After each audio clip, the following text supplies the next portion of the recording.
Avez-vous peut-être besoin de guérison? Et vous priez, Dieu, si tu le veux, guéris-moi. Si c'est ta volonté, guéris-moi. Alors dans cet épisode, nous allons découvrir si c'est la bonne manière de prier et comment devons-nous prier.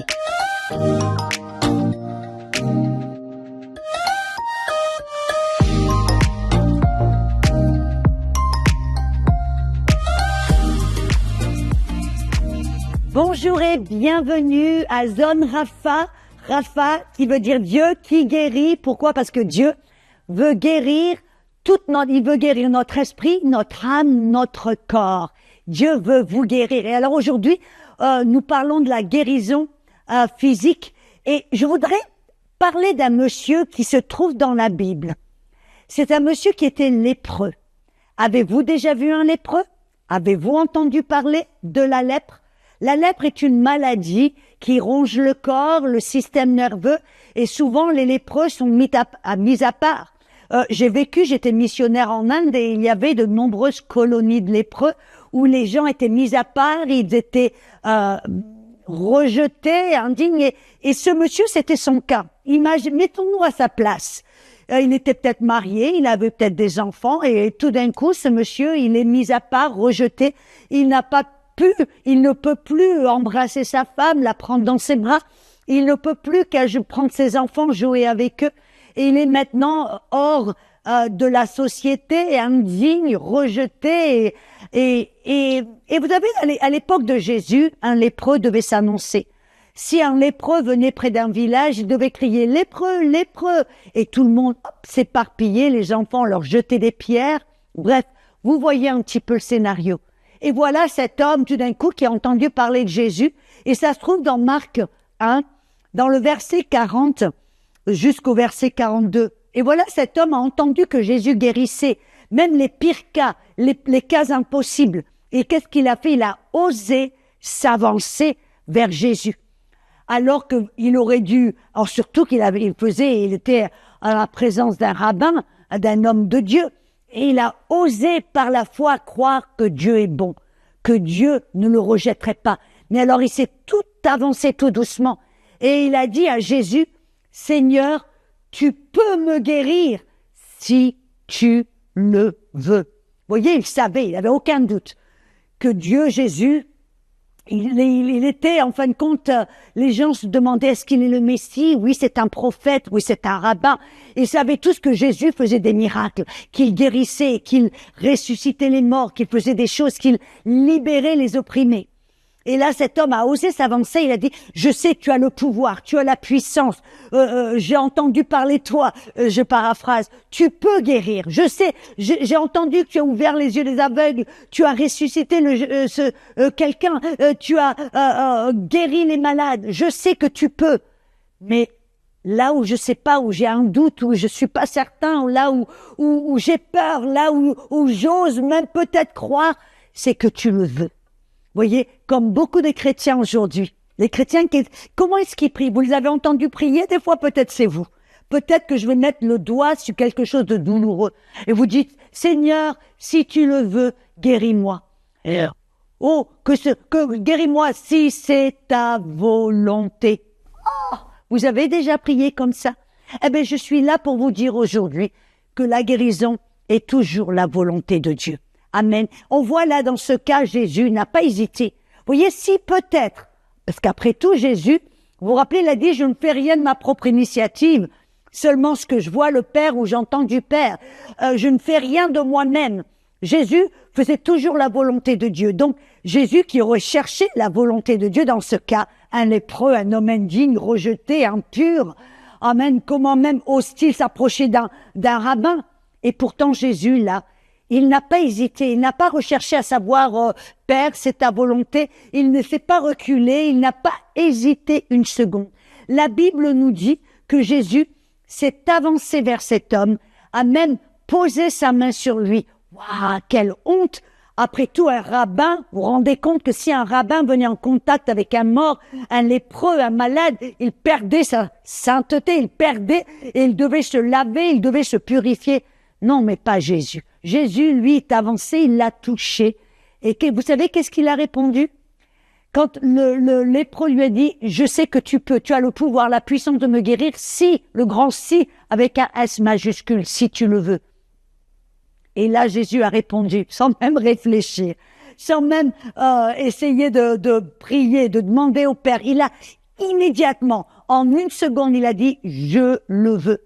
Et vous voyez, la parole « je le veux » en grec, c'est la parole « télo » et « télo ». Et ça veut dire bien plus que ce que l'on voit à la surface. Cette parole « télo » et « télo », ça veut dire « je le veux ». Je le désire, c'est mon plaisir, c'est mon but, ma mission, c'est laquelle je veux vivre et laquelle je suis ici. En d'autres mots, Jésus a révélé en une seconde que c'était son plus grand plaisir, que c'était son objectif, sa mission, son désir. Il n'a même pas hésité. Pourquoi? Parce que c'était le but, le désir, la mission, le plaisir, le grand plaisir du Père. C'est ça pour ça que Dieu a envoyé Jésus. Une de ses missions, c'était de détruire les œuvres du diable. Amen. Sa mission, c'était d'aller de lieu en lieu et de faire du bien et de guérir tous ceux, vous m'avez bien entendu, tous ceux qui étaient sous l'empire du diable. Et on voit là Luc dans Acte 10, 38, il n'a pas dit que Jésus est venu pour détruire, pour faire du bien et guérir certains de ceux qui étaient sous l'empire du diable. Il a mis la parole et il a mesuré, il a pesé, il a dit tous ceux qui étaient sous l'empire du diable. Voyez, le désir, le but, le plaisir, la mission, l'intention et le but de Jésus, c'était de défaire toutes les œuvres du diable et de guérir tous ceux qui étaient sous son empire. Et on voit là que immédiatement, moi je vois même là, mes amis, le cœur de Jésus. C'est un cœur tendre, un cœur rempli de compassion, un cœur qui ne vous voit pas, qui ne vous juge pas, qui ne vous, voyez, il ne vous calibre pas en disant, ah ouais, petite foi, je sais pas, peut-être, je vais voir. Non, Jésus n'hésite pas. Il veut que vous soyez libres, il veut que vous soyez guéris, mes amis. Il le veut même plus que vous. C'est son but, c'est son intention, c'est sa mission. Et vous savez que là, peut-être que ce lépreux pouvait se poser cette question. Si tu le veux, c'était peut-être quelque chose. Je m'imagine les gens l'ont accusé, l'ont rejeté, l'ont lapidé, peut-être l'ont exclu de beaucoup de choses. Et c'est peut-être pour cela qu'il se posait la question, est-ce que toi, Dieu, est-ce que tu le veux? Comme moi, je connais les gens autour, ce qu'ils disent, ce qu'ils font. Mais toi, Jésus, est-ce que tu le veux? Et Jésus, on voit que c'était son intention et son désir, si tu le veux. Et il disait, et je paraphrase, mais bien sûr que je le veux. Amen. Et il l'a immédiatement guéri. Mais là, je vois aussi son cœur. Parce qu'il aurait très bien pu parler une parole comme il l'a fait. Vous voyez, on voit quelque chose d'intéressant. Moi, je vois la foi de cet homme. Parce que vous savez que les lépreux n'avaient pas le droit de s'approcher de toute personne, même de venir même à une certaine proximité. Comme on voit par exemple l'autre exemple, où on voit il y avait 10 lépreux, vous vous rappelez, 10 lépreux qui se sont avancés, qui sont venus, mais ils ont parlé à Jésus d'une certaine distance. Pourquoi? Parce que Jésus, vous savez, il l'a fait selon leur foi. Leur foi, c'était, je vais pas dépasser les bornes, je vais rester à une certaine distance parce que je sais pas. Et Jésus, si tu le veux, guéris-nous. C'était ce qu'ils ont fait. Et qu'est-ce que Jésus a fait? Il leur a dit, retournez, allez vous montrer aux sacerdoces, aux rabbins, et offrez le sacrifice ou l'offrande qui est nécessaire, et ils vont vous déclarer purs. Et alors qu'ils se sont tournés, qu'ils sont partis en chemin vers Jérusalem, alors qu'ils étaient en chemin, ils ont tout d'un coup découvert qu'ils étaient libres de la lèpre. Comment? Parce que tout d'un coup, ils ont eu des sensations. Leurs nerfs les sensations sont revenues. Et ils se sont dit tout d'un coup, waouh, je peux sentir maintenant. Ils se sont aperçus qu'ils étaient guéris. Mais le point que je veux faire là, c'est que eux, leur foi, c'était de parler à Jésus à une certaine distance. La foi de ce lépreux, dans Marc 1, il s'est approché un petit peu plus. Ça veut dire qu'il a osé croire que Dieu était non seulement, il avait la puissance, mais qu'il était aussi bon, qu'il ne le rejetterait pas, qu'il ne l'humilierait pas, qu'il ne le condamnerait pas. Et Jésus, qu'est-ce qu'il a fait? Il a dit, je le veux. Et après, il a mis sa main sur cet homme, ce qui nous montre qu'il était assez proche. Pourquoi? Pour le rétablir dans une position d'honneur, pour lui le remettre dans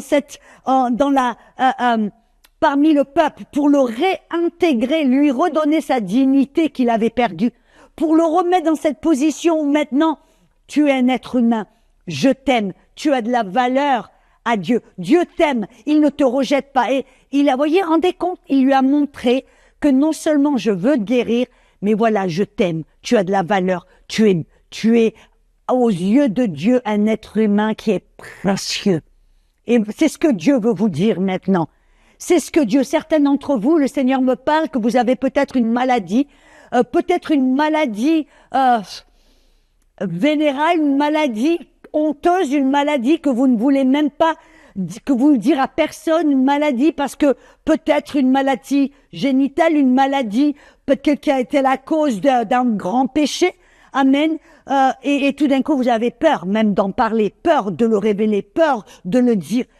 Et le Seigneur me parle, il dit, dis-leur qu'ils ont de la valeur, dis-leur que Dieu les aime, dis-leur que peu importe leur péché, ça a été pardonné, c'est sous le sang de Jésus et Dieu vous aime. Il met sa main sur vous pour vous dire, tu as de la valeur à mes yeux. Je te redonne ta dignité, je te redonne ta valeur d'être humain. Je te redonne, tu es un enfant de Dieu et Dieu t'aime. J'espère que vous recevez cet amour à l'instant même. J'espère que vous pouvez voir, peu importe, parce que je sais peut-être, vous avez forniqué ou vous étiez dans l'homosexualité, peu importe votre cas. Et tout d'un coup, vous êtes tombé malade, une maladie vénérienne, une maladie, le sida, une maladie à cause de ce péché. Et maintenant, vous dites, moi je le mérite, je dois porter cette maladie, c'est ma faute, c'est à cause de mon péché, c'est à cause de ma vie. Et Dieu veut vous dire, il met sa main sur vous en disant, non, mon sang est plus puissant, mon sacrifice est plus puissant que cette maladie. Non seulement je te guéris à l'instant même au nom de Jésus, je déclare cette maladie guérie. Je déclare cette maladie guérie. Peu importe cette maladie, à cause de votre péché, de ce que vous avez fait. Peut-être vous avez fumé une cigarette après une autre. Peut-être que vous avez bu et votre foie, il est en cirrhose. Peu importe la maladie que vous portez et vous vous dites, c'est à cause de moi. C'est à cause de ceci, de cela, et je dois la gérer, je dois la garder, c'est ma faute. Dieu vous dit, oui, c'était ta faute. Tu as fait ce que tu aurais pas dû faire, mais mon amour est bien plus grand. Mon sang est bien plus puissant. Mon amour pour toi va bien au-delà. Et son nom est bien plus puissant que toute maladie. Et je déclare aujourd'hui, soyez guéris. Peu importe, vous connaissez cette maladie, soyez guéris au nom de Jésus. Recevez votre guérison, mais aussi retrouvez, récupérez votre intégrité, votre valeur, cet amour, cette dignité que peut-être vous avez perdue ou cette culpabilité que vous avez portée pendant des années. Soyez libres au nom de Jésus. Mais vous savez, si peut-être ce n'est pas votre cas, mais peut-être vous vous dites, si c'est la volonté de Dieu. Vous n'en êtes pas vraiment certain. Vous savez que Dieu guérit, des fois, peut-être oui, des fois non, parce que votre expérience a été un peu mitigée, a été un petit peu troublée. Vous dites, nous, on a prié pour un tel, et il n'a pas été guéri, il est mort. Dieu guérit pas toujours. Et vous priez vraiment, Dieu, si c'est ta volonté. Bien, je vous ai montré que c'est toujours la volonté de Dieu, mais je veux aller un peu plus loin. Vous savez pourquoi je peux affirmer et confirmer et prouver que la guérison est toujours la volonté de Dieu? Parce que Jésus a payé pour toute maladie sur la croix. Et vous savez en fin de compte que la guérison fait partie du plan de rédemption.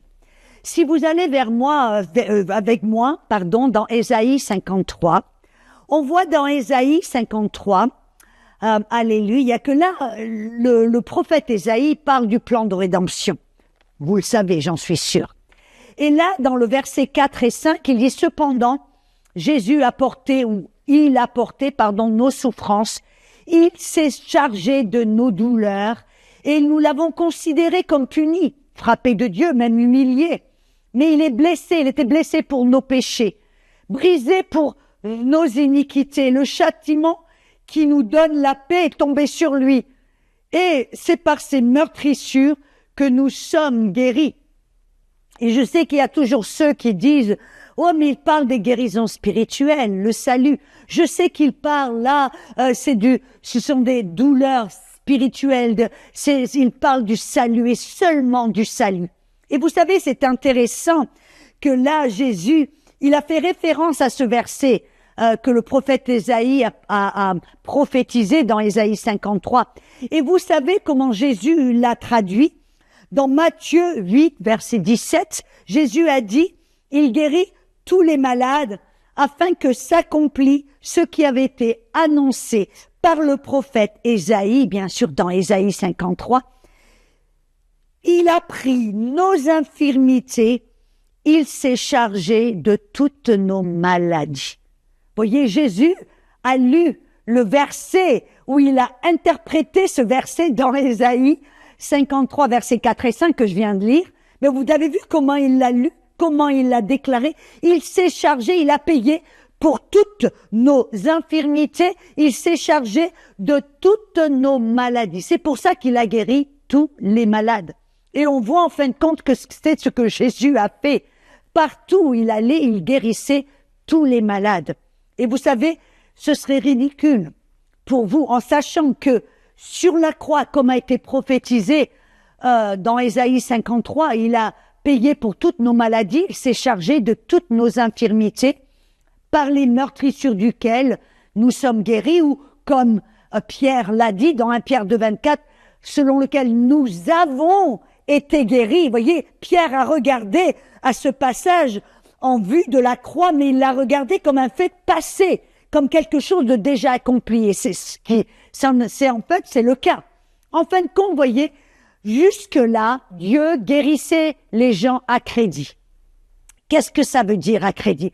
Ça veut dire que vous n'avez pas l'argent sur vous, mais vous savez qu'un jour, vous prenez par exemple une petite carte de crédit. Vous voyez, une carte de crédit, si vous allez au magasin, vous allez acheter un écran plat ou, je sais pas, quelque chose de coûteux, mais vous n'avez pas des espèces sur vous.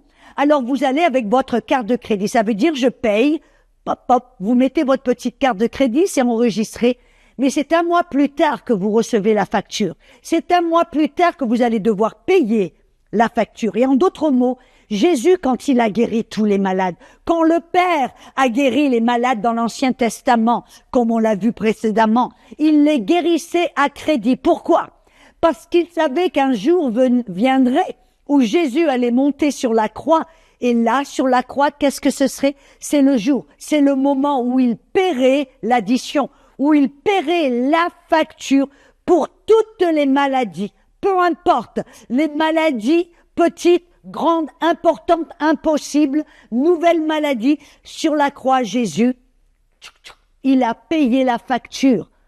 Amen. Il a payé la facture pour toutes les maladies. Ça veut dire que vous et moi, mes amis, aujourd'hui, ce serait ridicule de nous poser la question, est-ce la volonté de Dieu de me guérir?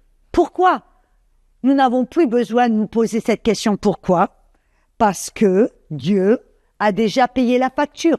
Nous avons déjà un papier où nous avons une preuve que la facture a été payée. Ça s'appelle 1 Pierre 2, 24. Ça s'appelle Matthieu 8, 17.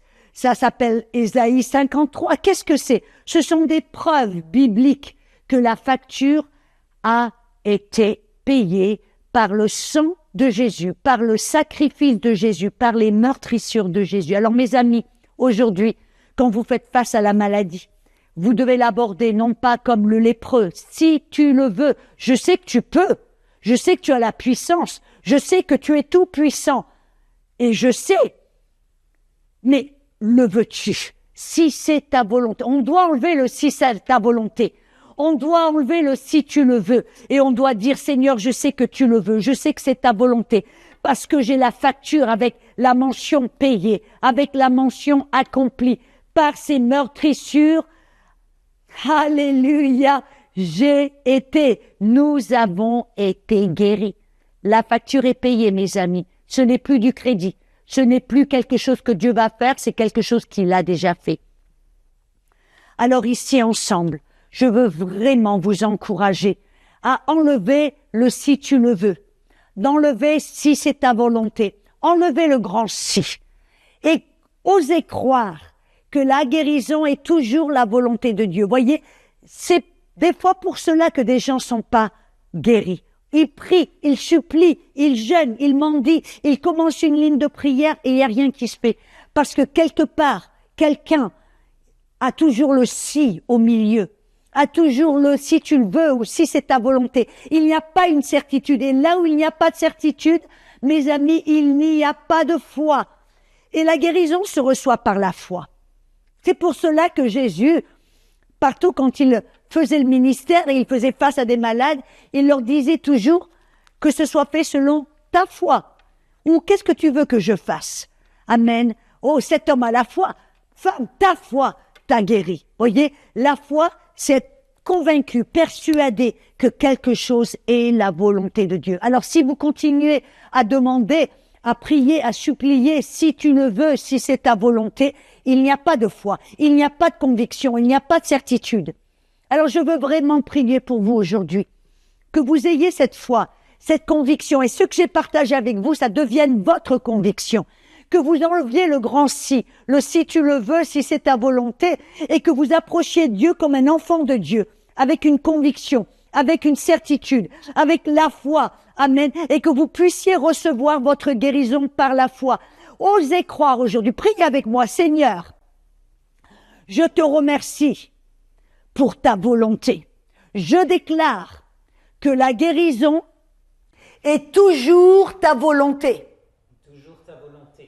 Je déclare que Jésus a payé pour toutes mes maladies.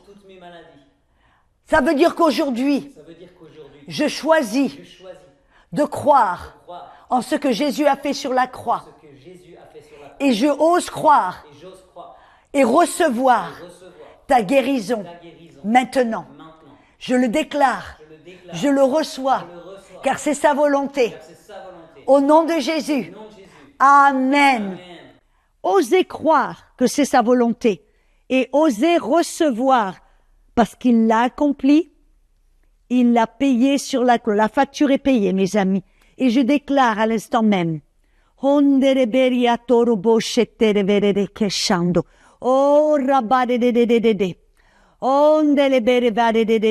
si vous croyez que Dieu, et on en parlera dans de prochaines émissions, mais si vous croyez que Dieu permet cette maladie pour vous apprendre, vous humilier, vous tenter, vous tester, alors ça va se tenir entre vous et la guérison.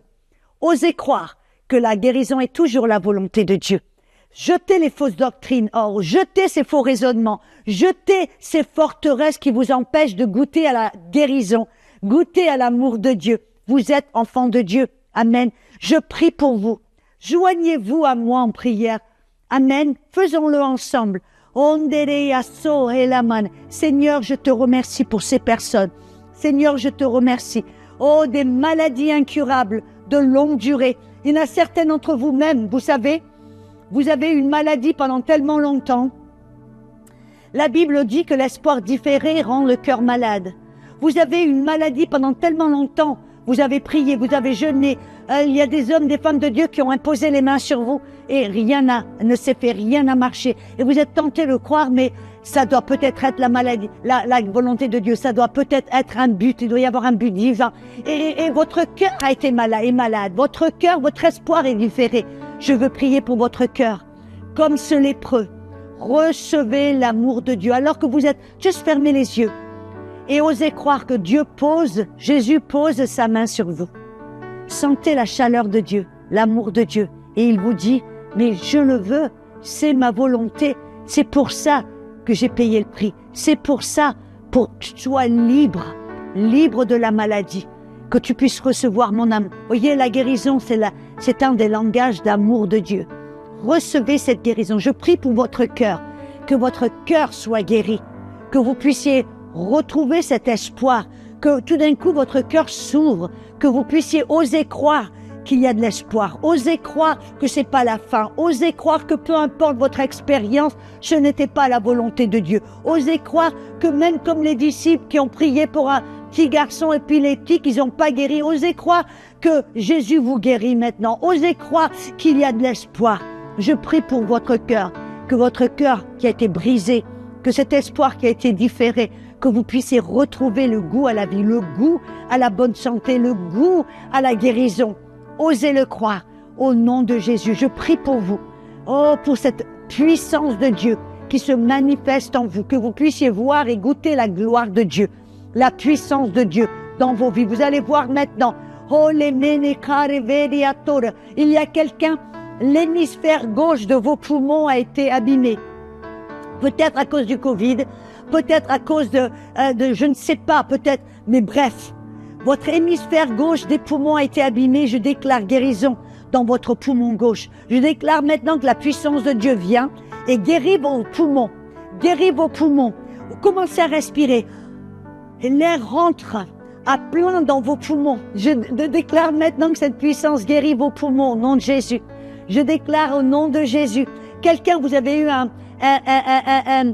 tympan.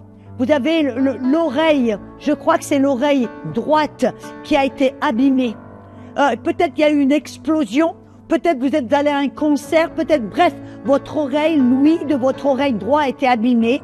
Vous avez peut-être un sifflement, peut-être que vous avez et je déclare à l'instant même que ce sifflement s'arrête dans votre oreille. Je déclare que maintenant, le tympan, que maintenant votre oreille à l'intérieur se régénère, se guérit, que maintenant la puissance du Saint-Esprit touche votre oreille. Pouvez-vous retrouver lui, vous pouvez entendre. Maintenant, même vous pouvez entendre des petits bruits au fin fond de la pièce. Tout d'un coup, il y a des choses que vous n'entendiez plus. Mettez votre doigt sur l'oreille gauche. Faites-le comme ça et commencez à faire. Et vous allez voir, votre oreille va commencer à entendre. Peut-être que ça va être léger, mais osez croire, ça s'amplifie, ça grandit. Soyez guéris de votre oreille au nom de Jésus. Alléluia. Et il y a quelqu'un, vous avez un strabisme. La parole strabisme me vient. Ça veut dire qu'il y a un œil qui commence, quand vous êtes fatigué, qui commence à aller vers l'intérieur et à bouger. À l'instant même, je déclare que votre œil est guéri. Je commande à ce strabisme de s'arrêter.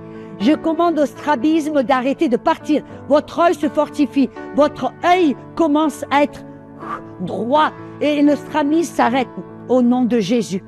Retrouvez la vue parfaite.